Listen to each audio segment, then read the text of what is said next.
짧게 기도하고 말씀 나누겠습니다. 하나님 감사합니다. 오늘도 우리에게 귀한 하루를 허락하셔서 주님께서 주시는 말씀 앞에 저희들이 먼저 나아가게 하셔서 감사합니다.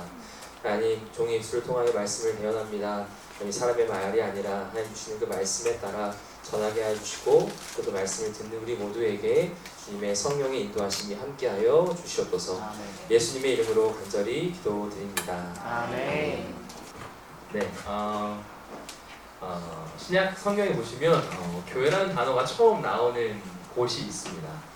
혹시 그게 어디에서 나오시는지 아십니까? 교회라는 단어가 신약 성경에 처음 나오는 곳이 있어요. 마태복음 16장 18절 말씀에 보시면 이런 말씀이 있죠. 또 내가 내게 이르노니 너는 베드로라. 내가 이 반석 위에 내 교회를 세우리니 음부의 권세가 이기지 못하리라. 여기에서 교회라는 단어가 처음으로 성경에 등장을 하는데, 이 마태복음 16장 이전에 14장에 예수님께서 5,000명을 먹이시는 그 오병이의 사건이 있고 난 이후에 마태복음 15장에 보면 7병이의 기죠. 그러니까 오병이와 굉장히 비슷한 사건이었던 그 4,000명을 먹이시는 기적의 사건이 일어난 다음에 이 마태복음 16장에 보면 예수님께서 어찌 보면 많은 병자들을 고치시고 또 아픈 사람들을 위로하시고 또 배고픈 자들을 먹이시는 그 수많은 기적을 베푸신 이후에 제자들을 데리고 가이랴 빌립보에 가셔서 이렇게 말씀하세요. 사람들이 나를 누구라 부르는지 물어보시죠. 그때 베드로가 했던 고백을 기억하시죠? 주는 그리스도시고 살아계신 하나님의 아들이다라는 그 고백. 그러니까 이 고백 위에 하나님께서 교회를 세우시겠다라고 말씀하시는 교회라는 단어가 처음 등장을 합니다. 그런데 중요한 거는 이 고백이, 베드로가 했던 고백이요, 이게 굉장한 고백인 이유가 무엇이냐면 예수님과 베드로가 몇 년을 같이 지냈을까요? 3년을 같이 먹고 자고 함께 지냈던 거죠. 그러니까 내 옆에 살아 숨쉬고 있는 똑같은 사람의 몸으로 오신 예수님과 함께 부대끼면서 3년을 살아가는데, 사실 이 고백은 뭐냐면 베드로가 예수님께서 하나님의 아들이라고 하는 신성을 고백하는 사건이에요. 그러니까 한번 상상해 보십시오. 내 옆에 어떤 함께 3년 동안 부대꼈던 이 사람을 향해서 이 사람이 하나님의 아들이라고 하는 이 고백은 사실 그렇게 쉽게 할 수 있는 고백은 아닙니다. 그래서 이 고백 가운데 분명히 예수님은 그 고백에 교회가 세워진다라고 말씀을 하셨습니다. 근데 중요한 거는 이 고백을 한 다음에 베드로가 정확히 어떠한 일을 하죠? 예수님을 3번이나 배반하지 않습니다. 베드로가 스스로를 굉장히 자책하고 실망하였죠. 그 자책하고 실망한 모습을 어떻게 결정적으로 표현했을 때 볼 수 있냐면, 예수님이 부활하셔서 나타나시잖아요, 베드로에게. 근데 베드로에게 부활하신 예수님이 나타나셨지만 베드로는 그 부활하신 주님을 보고도 자신의 업이었던 업으로 돌아갑니다. 아무리 부활하신 주님이 나에게 왔지만 그동안 자신이 저질렀던 그 수많은 죄의 모습들과 내가 했던 그 고백의 모습들이 오버랩이 되면서 차마 내가 하나님 앞에 나아갈 수가 없음을 그 성경의 말씀을 통해서 볼 수가 있죠. 그런데 사복음서의 가장 마지막에 요한복음 끝에 보면 21장에 예수님께서 베드로에게 이렇게 물어보시잖아요. 사복음서 마지막 끝나는 모든 말씀이 끝나는 그 끝에 베드로에게 네가 나를 사랑하냐고 3번 물어보시는 말씀이 나와요. 결국 그 고백을 들으셨던 예수님께서 결국은 그 베드로를 향하여 너가 초대교회의 핵심이 될 것이라는 것을 말씀하시고, 중요한 것은 그가 그 이후에 한 번도 흔들림 없이 그가 교회로서 하나님의 역할을 감당해 나갔음을 볼 수가 있습니다. 근데 우리가 교회라고 하면요, 어떠한 특정한 장소에, 특정한 건물에 어떤 특정한 사람들이 모인 곳이 교회라고 생각하지만, 사실은 교회라는 건 무엇이냐면요, 예수님 앞에 내가 나의 연약함을 고백하고 내가 부족하지만 그러나 하나님께서 나와 함께 해주신다면 내가 주님과 함께 영원히 끝까지 그 길을 가겠다라고 하는 그 고백을 드리는 사람, 바로 그 사람이 모인 곳이 바로 교회입니다. 그러니까 베드로가 단순히 주님은 그리스도시고 살아계신 하나님의 아들입니다 라고 하는 그 찬란한 고백 가운데 교회를 세우신 게 아니라, 베드로가 수많은 삶의 과정을 겪고 다시금 주님 앞에 돌아와서 내가 주님의 자녀라고 하는 그 연약하고 진실된 고백 앞에 세워졌던 게 뭐냐면 교회라는 거죠. 그런데 오늘 제가 들고 나온 이 베드로는 후서의 말씀은 뭐냐면 사도 바울, 그러니까 수많은 교회를 세웠던 사도 바울이 이 데살로니가 지역에 가서 교회를 세웠는데요. 여기서 딱 3주만 지냈어요. 왜냐하면 너무 핍박이 심했거든요. 유대인들뿐만 아니라 이방인들이 이 바울을 향한 공격이 굉장히 심했습니다. 그래서 딱 3주를 지내고 그곳을 떠날 수밖에 없었어요. 그리고 나서 그 데살로니가 지역에 가고 싶었지만 결국 가지 못한 이 바울이 그의 영적인 아들이었던 디모데를 통해 썼던 편지가 데살로니가 전서 후서입니다. 그런데 이 데살로니가 후서의 말씀에 1장부터 3장까지 말씀이 있는데 2장의 말씀에 어떤 내용이 나오냐면 이 사도 바울이 그 데살로니가 교인들을 향하여서 이제 마지막으로 그들에게 그들이 이렇게 살아가기를, 이렇게 교회를 지키고 하나님의 말씀을 뜻을 따라 살아가기를 원하는 간구의 기도의 제목들이 2장의 말씀이 쭉 열거되어 있어요.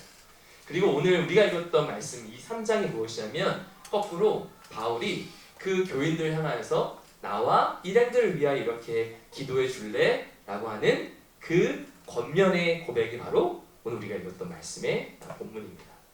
그런데 중요한 것이 뭐냐면요, 바울이 왜 그들에게 이렇게 우리를 위해서 기도해줘 라고 하는 고백을 드렸냐면, 사도 바울이 이 데살로니가를 쓸 때 그때 그가 어디에 있었냐면요, 고린도의 지역에 있었어요.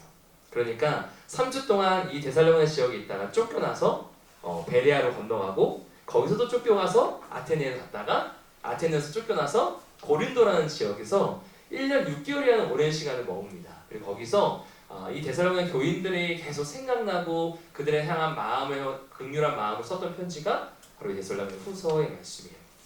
그런데 이 바울이요, 데살로니가 교회에서는 그냥 쫓겨나기만 했잖아요, 그렇죠? 물론 핍박이 심했지만, 그런 중요한 건 그가 그 편지를 쓰고 있는 고린도 지역에서는 어떠한 일이 있었냐면, 제가 이 말씀을 한번 읽어드릴게요. 사도행전 18장에 1년 6개월을 머물며 그들 가운데서 하나님의 말씀을 가르치니라. 갈리오가 아기야 총독되었을 때에 유대인이 일제히 일어나 바울을 대적하여 법정으로 데리고 가서 말하되 이 사람이 율법을 어기면서 하나님을 경외하라고 사람들을 권한다 하거늘. 그러니까 데살로니가 지역에서는 그냥 쫓겨나기만 했지만요, 지금 바울이 거길 쫓겨나서 고린도에 있을 때는 법정까지 세워졌죠. 그 어찌 보면 자신 스스로가 더 어렵고 절박한 상황 가운데 있었던 바울이었지만, 바울이 지금 그들을 향하여 우리가 서로를 위하여 기도해줘야 된다라고 하는 이 고백의 참된 의미는 뭐냐면, 우리 한 사람 한 사람이 교회이기 때문에 그렇습니다. 내가 교회이고 너가 교회이고 우리 스스로가 모두가 다 교회이기 때문에 서로를 향한 권면과 간절한 간구의 기도가 필요한 이유는 우리 모두 다 연약하지만 하나님의 사명을 감당하는 교회의 역할을 감당하고 있기 때문인 줄로 믿습니다. 오늘 우리가 읽었던 이 말씀 이후에 사도 바울이 이렇게 기도해줘 라고 하는 내용의 말씀이 있어요. 그 가운데 첫 번째가 뭐냐면 바로 나를 본받으라는 겁니다. 이게 무슨 말이냐면, 바울이 내가 뛰어나서, 내가 지식이 많아서, 내가 잘나서 나를 본받으라는 게 아니라, 나도 예수님을 본받기 위하여 이렇게 어렵고 힘들지만 하나님의 교회를 위하여, 한 사람을 위하여서 섬기고 살아가는 것처럼 너희들도 나와 같이 예수님을 본받으길 바라는 마음으로 그 말씀을 전하고요. 두 번째 말씀이 뭐냐면 게으르지 말라는 거예요. 혹시 사도 바울의 직업이 무엇인지 아십니까? 텐트 메이커잖아요. 사도 바울도 사역만 했던 사람이 아니라 현막을 치는 일을 했고 하나님의 사역을 했던 사람이에요. 단 하루도 게으르게 살아갔던 사람이 살아난 적이 없던 사람도 사도 바울입니다. 그러니까 지금 그들에게 그들의 삶의 순간순간에 최선을 다하여서 너희들이 그 나를, 예수 그리스도를 본받는 것처럼 나를 본받아 그리스도인으로 살아가기를 원하는 권면의 말씀이 있고, 세 번째가 뭐냐면 이런 부탁입니다. 선을 행하지만 낙심하지 말아라. 우리가요, 세상 사람들도 선을 행합니다. 그런데 그리스도인과 세상 사람들의 선을 바라보는 기준이 다른 게 무엇이냐면, 세상의 사람들은 선을 행했을 때 어떠한 대가나 나에게 감사하지 않을까라고 하는 보답을 원하는 마음이 있다고 한다면, 그리스도인들에게 선이라는 건요, 어떤 보답이나 나에게 다가오는 것이 아니라 그냥 감사함으로 선을 행하는 그것으로 하나님의 뜻을 전하는 자가 바로 그리스도인이라는 사실을 바울이 얘기하고, 마지막은 순종하는 말씀을 전하면서 그들의 이 말씀을 맺습니다. 제가 오늘 이 말씀을 들고 나온 이유가 무엇이냐면, 호스피스 사역을 하면 저희가 가장 중요한 마음이 뭘까 제가 묵상해 봤어요. 결국 한 사람에 대한 마음이 아닐까요? 그런데 제가 오늘 말씀의 제목이 삶의 예배라고 지었던 이유는 무엇이냐면 우리 한 사람 한 사람은 하나님의 교회인 줄로 믿습니다. 그리고 교회인 우리가 그 호스피스 한 영혼을 향하여 나아갈 때는 어떠한 마음으로 나아가야 하냐면 정말 예배자의 마음으로 나아가셔야 될 줄로 믿습니다.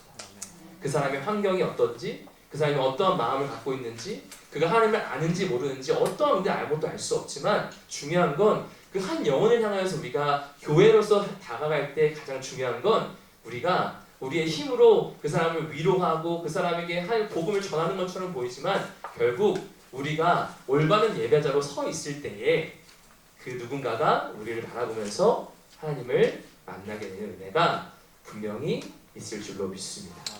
네, 사랑하는 우리 성도님들께서 이제 이 호스피스 교육을 마치시고 정말로 그곳에 가서 한 영혼을 향하여 나가실 때 저는 우리 한 사람이 다 삶의 예배자임을 고백하셨으면 좋겠고 그 사람을 향해 나아갈 때 내가 부족하고 연약하지만 하나님의 교회로서 내가 하나님을 전하고 잘 예배할 수 있는 우리 한 사람 한 사람 되길 주님의 이름으로 간절히 기도합니다. 아멘. 기도하겠습니다. 하나님,